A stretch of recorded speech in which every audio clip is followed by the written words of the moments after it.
আজকের গল্প শেষ স্মৃতি হাতখড়ি। আরো একটি নতুন গল্পে আমার চ্যানেলে স্বাগত। আমি রিয়াদ মাহমুদ।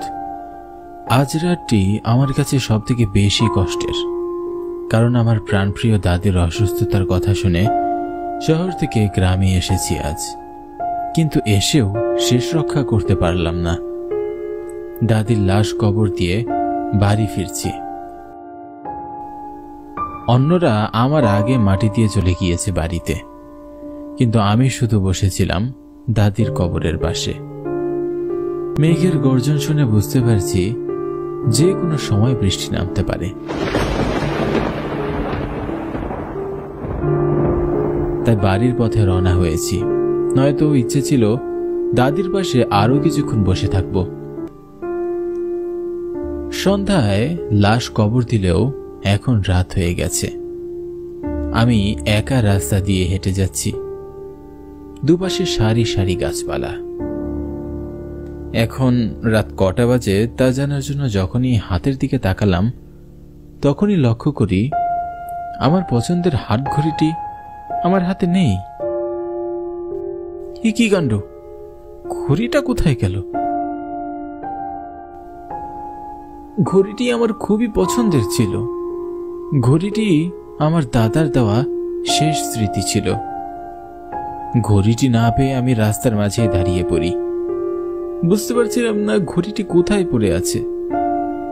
ঠিক তখনই মনে পড়ল ঘড়িটি মনে হয় দাদির কবরের কাছে পড়েছে। আমি আবারও কবরস্থানের উদ্দেশ্যে পিছনে ফিরলাম। ঘড়িটি আমার দাদা দাদির স্মৃতি, তাই যে করেই হোক ঘড়িটি আমায় খুঁজে বের করতেই হবে। এর মধ্যে ঝমঝম করে বৃষ্টি নেমে এলো। বৃষ্টিতে ভিজে একদম জবুথবু অবস্থা। বৃষ্টির মাঝে কবরস্থানে এসে আমি থ হয়ে দাঁড়িয়ে রইলাম। আমার সামনে একজন বয়স্ক লোক দাদির কবরের মাটি সরাচ্ছিল।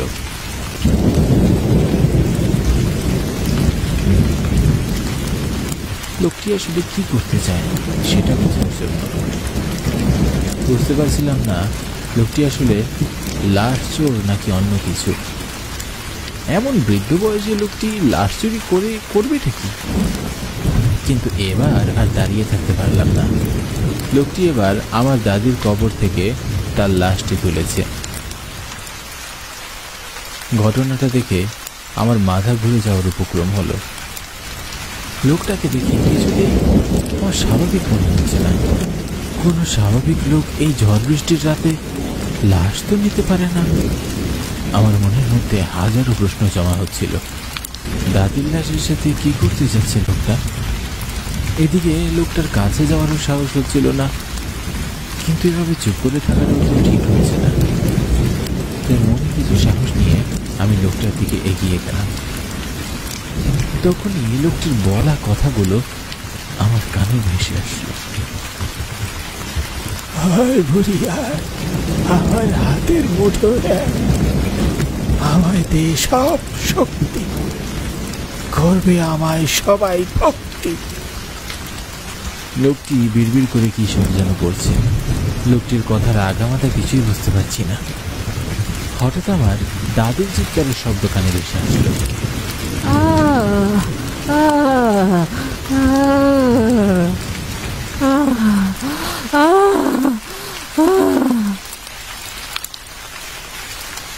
আমি আর চুপ থাকতে পারলাম না। আমি এই লোকটির কাছে গিয়ে রাগান্বিত কণ্ঠে তাকে উদ্দেশ্য করে বললাম, কি করছেন কি আপনি? আমার দাদির লাশ কেন কবর থেকে উঠিয়েছেন? লোকটা তার চেহারায় বিরক্তি ভাব ফুটিয়ে তুলে আমাকে কর্কশ গলায় বলে উঠল, চলে যা, ভালোই বলছি, চলে যা, নয়তো তুইও নিজের প্রাণ হারাবি। লোকটির ভয়ঙ্কর হাসি দেখে ভয়ে যেন আমার বুকটাই কেঁপে উঠল। না, আমাকে বলতেই হবে, আপনি এখানে দাদির লাশের সাথে কি করছেন? চলে যান বলছি আমার দাদির লাশ থেকে। লোকটা আমার উপর রেগে মেগে বিড়বিড় করতে করতে চলে যায়। আমি দাদির লাশ কবরে নামিয়ে আবারও কবর দিলাম। হাঁটতে হাঁটতে আবারও মাঝ রাস্তায় এসে আমার হাত ঘড়িটির কথা মনে পড়ে গেল। তখন পাগল লোকটির কাণ্ড কারখানাগুলোতে ঘড়িটির কথা একদম ভুলে গিয়েছিলাম। ভাবলাম আবার কি ফিরে যাব? পরক্ষণেই মনে হলো না না, এখন আর যাওয়া যাবে না। কাল সকালে বরং আবার আসবো, তখন ভালো করে খুঁজে দেখব। বাড়ি ফিরে নিজের ঘরে গিয়ে বিছানায় শুয়ে পড়ি। কিছুতেই ঘুম আসছিল না, বারবার দাদির কথা মনে পড়ছিল। পুরো বাড়িটি আজ ফাঁকা, দাদিকে ছাড়া কিছুই ভালো লাগছে না। বিছানায় শুয়ে এপাশ ওপাশ করতে করতে হঠাৎ কখন যে দু চোখ বন্ধ হয়ে এসেছে বুঝতেই পারিনি।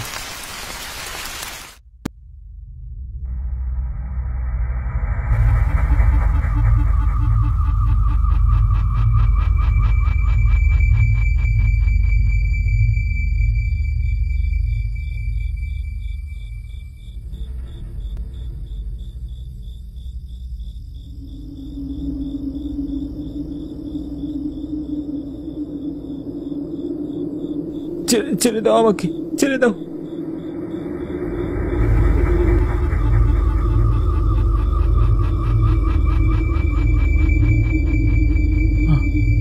আমি এতক্ষণ স্বপ্ন দেখছিলাম, কিন্তু এত ভয়ঙ্কর একটা স্বপ্ন আমি দেখলাম কি করে? তখনই আমার মনে পড়ে গেল দাদির আর্তনাদের কথা। আমি স্পষ্ট শুনেছিলাম লোকটি যখন দাদিকে সামনে রেখে বিড়বিড় করে কিছু বলছিল, তখন দাদি আর্তনাদ করেছিল। কি হচ্ছে এসব? কিছুই মাথায় আসছে না। হঠাৎ দরজায় কারো নক করার শব্দে আমি চমকে উঠি। বুঝতে পারছিলাম না এত রাতে আমার বাড়িতে কে এসেছে। কেন জানি দরজা খুলতে ভীষণ ভয় করছিল আমার, কিন্তু দরজাতে অনবরত নক করা দেখে আমি আর চুপ থাকতে পারলাম না। বিছানায় বসে থেকেই চিৎকার করে জিজ্ঞাসা করলাম, কে কে দরজায়? বাইরে থেকে কারো আওয়াজ তো এলোই না, বরং দরজা নক করার শব্দটি আরো জোরালো হতে লাগলো। আমি বিরক্ত হয়ে বিছানা থেকে উঠে দরজাটি খুললাম, কিন্তু দরজা খুলে আমি আরো বেশি অবাক হলাম। দরজার বাহিরে কেউই নেই। স্পষ্ট শুনেছি কেউ দরজায় নক তো করেছেই, কিন্তু এখন নেই কেন? ভুল শুনেছি এরকমটা ভাবতেও পারছি না, কারণ অনবরত দরজায় নক করার শব্দে বিরক্ত হয়ে আমি দরজা খুলেছি। কেন এরকম হচ্ছে আমার সাথে? আমি আবারও চারিদিকে তাকিয়ে দেখলাম, কিন্তু কাউকেই পেলাম না। আমি ঘরের ভিতরে আসছিলাম, ঠিক এমন সময় একটি নারী কণ্ঠ ভেসে আসলো আমার কানে। রিয়াদ, দাদু ভাই। কণ্ঠটি আমার বেশ পরিচিত, কিন্তু এই কণ্ঠে আমার নাম শুনবো তা আমি আশা করিনি। আমার গা শিউরে উঠল। দেখি সাদা কাপড় পরে আমার হাত ঘড়িটি নিয়ে দূরে দাঁড়িয়ে আছে আমার প্রাণপ্রিয় দাদিমা। দাদিকে দেখে আমি বেশ খুশি হলাম। দাদির কাছে ছুটে যাব, ঠিক তখনই আমার মনে পড়ল দাদিমা তো মারা গিয়েছে, আর মৃত মানুষ তো কখনো ফিরে আসে না। আমি ভয়ে সেখানেই থমকে দাঁড়িয়ে পড়লাম। আমাকে দাঁড়াতে দেখে দাদিরূপী অশরীরীটি আমাকে বলল, কি রে দাদু ভাই, আয় আমার কাছে আয়, দেখ আমি তোর ঘড়িটি নিয়ে এসেছি। তোর দাদু তোকে কত শখ করে ঘড়িটি দিয়েছিল বলতো, আর তুই আমার কবরে ফেলে এলি। আয় দাদু ভাই আমার কাছে আয়, তোকে ঘড়িটি পরিয়ে দি। দাদি তুমি তুমি এখানে?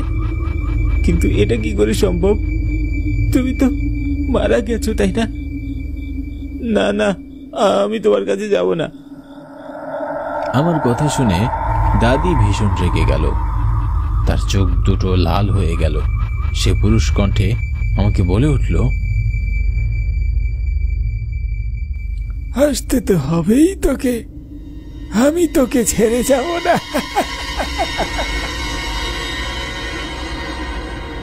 এই পুরুষ কণ্ঠটি আমার বেশ পরিচিত।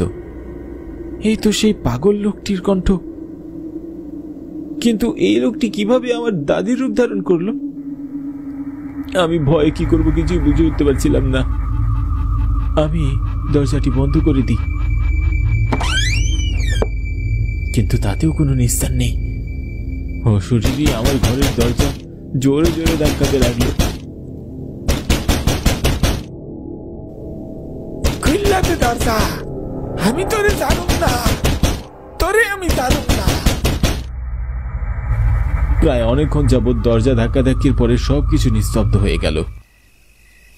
আমি ভয়ে আর সেদিন রাতে আর ঘুমাতে পারিনি। নির্ঘুম রাত কাটানোর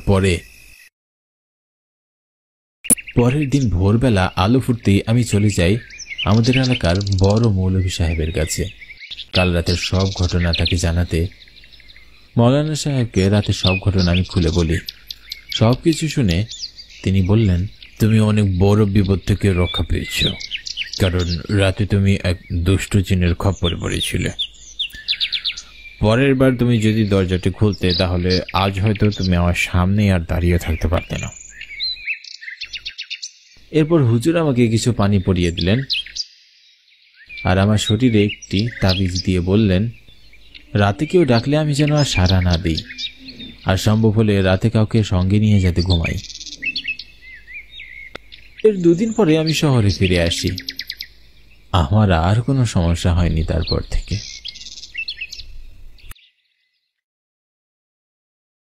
এই রকম নতুন নতুন মজাদার ভৌতিক গল্প পেতে আমার চ্যানেলটি সাবস্ক্রাইব করে পাশে থাকবেন। ধন্যবাদ।